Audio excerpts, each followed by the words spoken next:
हम्म, हर जब ले जियब माथे टिकवा लगाई, रेशम धगवा से हथवा सजाई।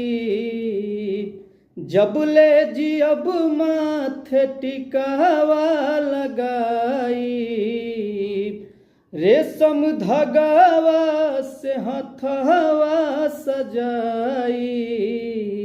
ए मोहिनी तोहरा के कब ना भूलाइब हो, जब ले जियब तब ले जनमो लुटाइब हो। ए बहिनी तोहरा के कब ना भूलाइब हो, जब ले जियब तब ले जनमो लुटाइब हो।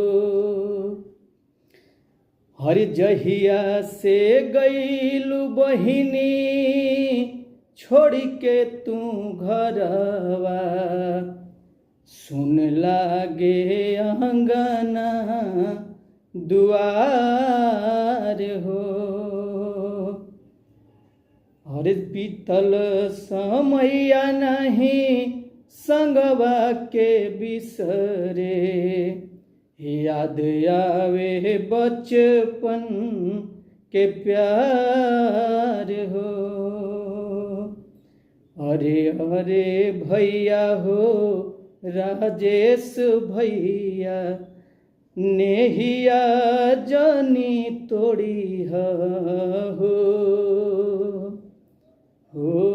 अरे अरे भैया हो राजेश भैया, मुहवा जानी मोड़ी हो। बहिनी तोहरा के कब ना भूलाइब हो, बहिनी तोहरा के कब ना भूलाइब हो।